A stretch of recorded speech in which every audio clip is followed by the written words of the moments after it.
I'm Melissa. And I'm Lisa. We're realtors in the Shenandoah Valley. We love where we live, and we can't wait to show you. Welcome to the channel.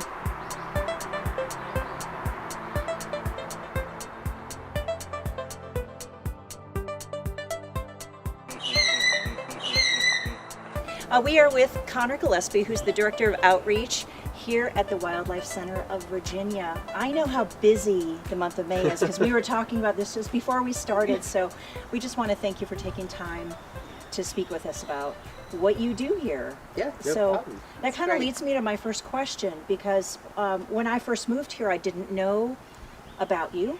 And I thought if people start, moving here and they want to get involved, or they find that there's an injured animal on their property, what they do. So can you tell us a little bit more about Wildlife Center of Virginia?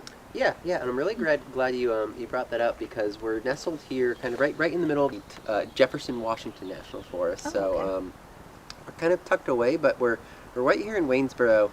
And for a lot of people that are moving here, they might not know that we're a local resource. We're a wildlife hospital. So we're here to treat anytime someone finds a wild animal that is injured or sick or orphaned. We're here so we can take it in, provide treatment to that animal, and hopefully get it better so we can get it out in the wild where it belongs. We don't want them to have to stay here. We want to get them back out in the wild. Right. And we see a lot of different animals, pretty much any native species. We can take in hummingbirds, all the way up to animals the size of adult black bears. So we work with a lot of different animals. And we see at this point, we're seeing close to 5,000 animals every year. 5,000? Yep, 5,000. That's a lot. And they're animals that are, hit by cars, getting caught in netting, colliding with windows. These various reasons that they're coming to us, so we're trying to give them a second chance by giving them that treatment so they can get back out there. Do you recommend people if they see an injured animal, do you recommend they bring it, or should they call and get advice on the best way to manage that animal, or does it depend on the animal?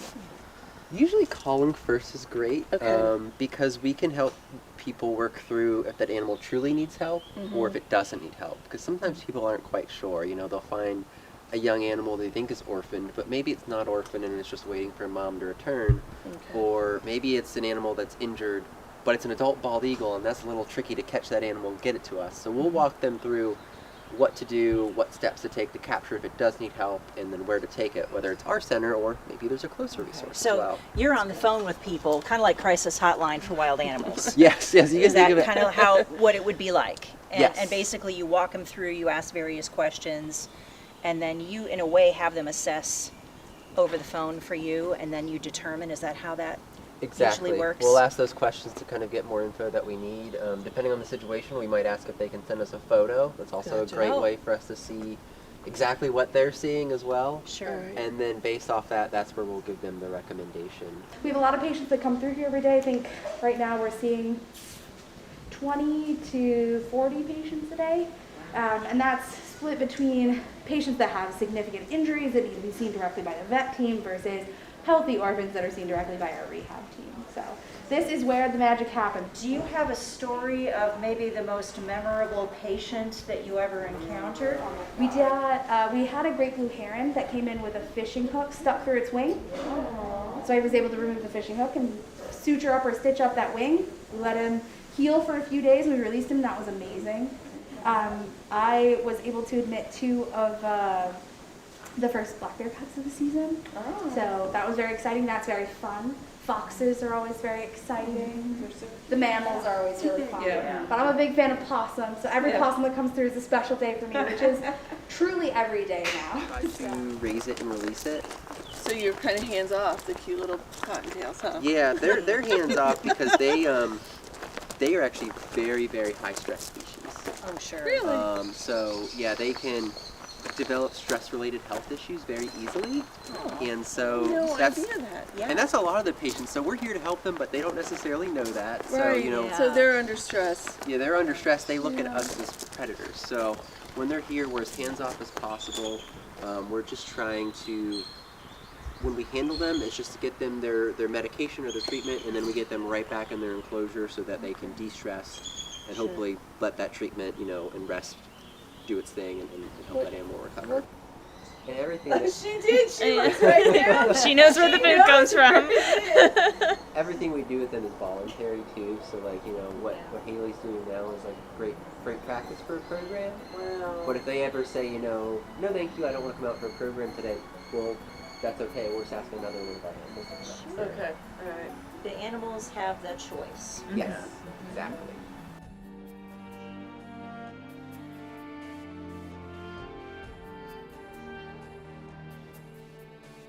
All right, Connor, you told us about the main 5. Tell us about the one animal everyone wants to know about, and that is bears.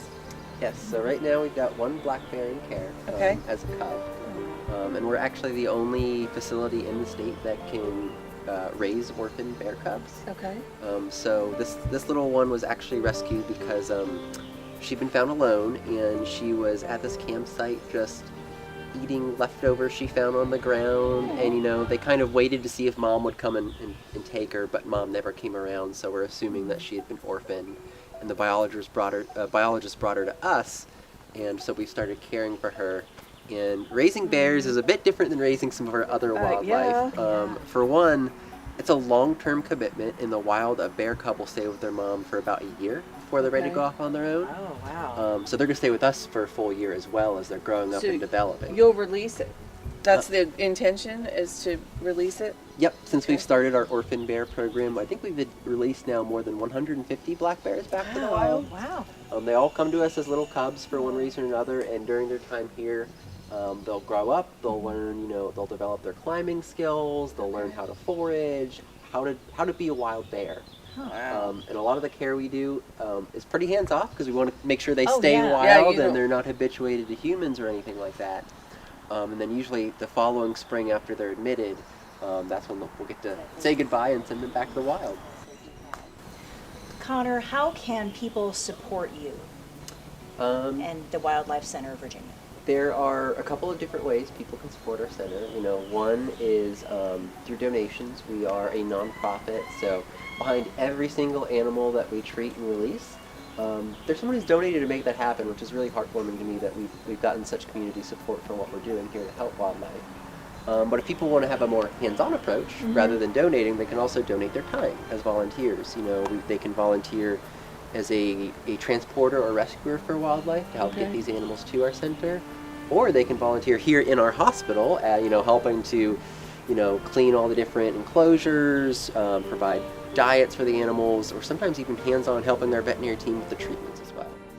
For anyone that is interested in learning more about our center, is check out our website. You know, we've got a lot of great information there, wildlifecenter.org. Perfect. There's our events page, so you can see all the events that are coming up. Maybe you want to come out and see us in person, whether we're going out in the community or have open houses where people can come to us. Okay. And then, of course, subscribe to our newsletter.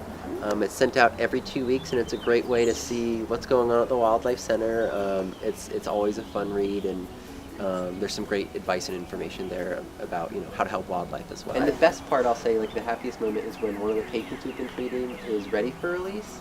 In most cases, what we'll do is we'll call up that person that brought it to us, and they get the chance to release that animal themselves. So you know, it's a pay it forward. They were kind enough to help that animal, bring it to our center, and make sure it got the care it needed. Yeah, so that's so nice. then I they love can that. take it back to the wild and release it and see it full circle. Oh, that's really nice. That is. That's nice. Memorable for all I involved. know, right? I know, and you get to come see it better and healthy and ready to go. Yeah.